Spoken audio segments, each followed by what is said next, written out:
Здравейте! В това видео на фокуса ни е ластична плетка с много красива, обемна и релефна лицева част от 5 бримки, в която основната фигура е от няколко бримки с различна дължина и обща основа. Схемата на днешната плетка е от 6 бримки и 4 реда.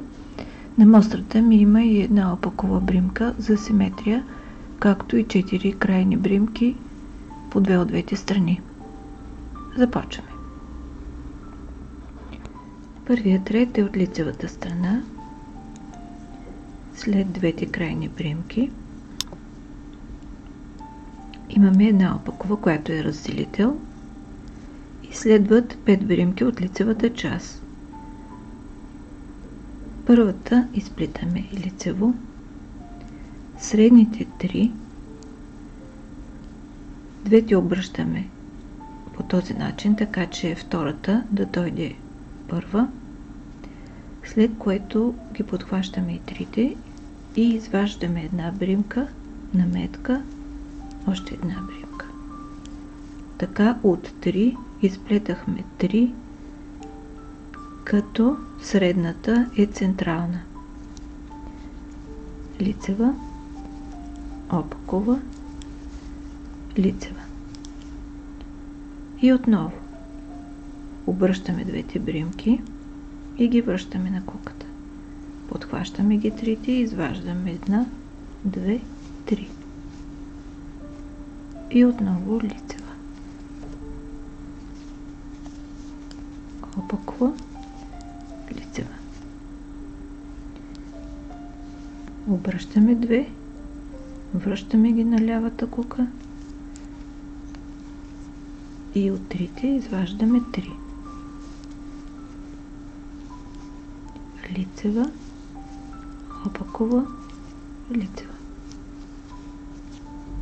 И отново.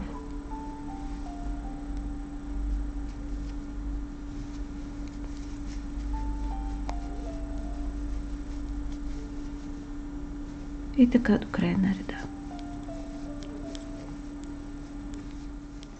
Втори ред от опаковата страна.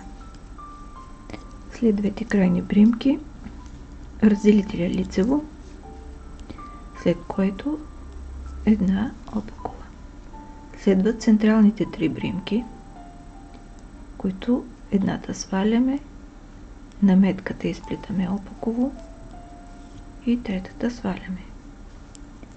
Опакова, лицева, опакова. Сваляме, опакова, сваляме. Опакова, лицева, опакова.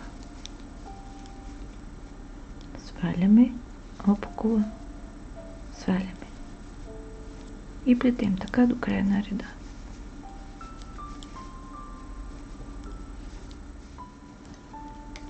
Трети ред от лицевата страна. Две крайни бримки, разделител опаково.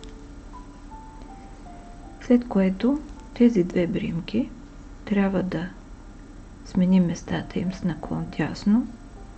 Имаме централна и на тези двете да сменим с наклон вляво. Като при тази смяна тези двете бримки, които идват отгоре, не се изплитат, а се изплитат само тези, които идват в централната част. Правим го последния начин. Подхващаме ги двете,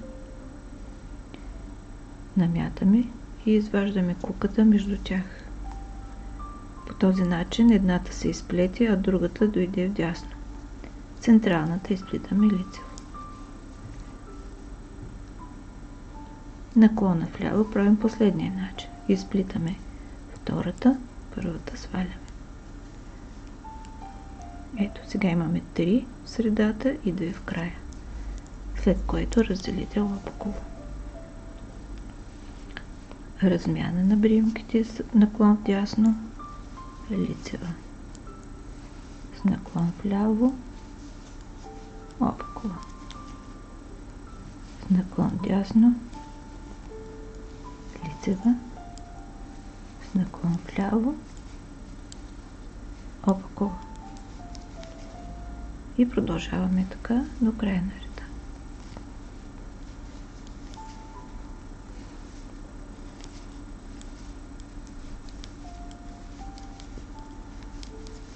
Четвърти последен ред от опаковата страна. Две крайни бримки, лицева разделител, след което 5 опакови.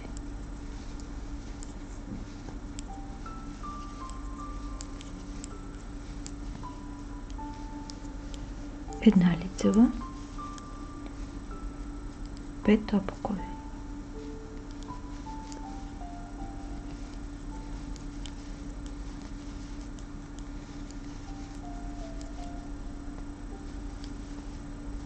Лицева, 5 опакови. И така до края на реда.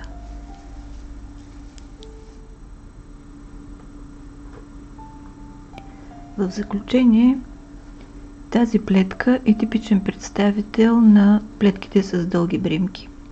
Притежава добра еластичност и е подходяща както за биета, така и за цял пуловер или отделни части от него. Сега ви пожелавам здраве, спокойствие, успешен ден и приятно плетене. Благодаря ви, че бяхме заедно. Ако харесвате това видео, натиснете бутон лайк. Абонирайте се за канала и за известията, за да гледате всички мои видеа. Пожелавам ви вдъхновение, плетете с любов и бъдете щастливи. До скоро!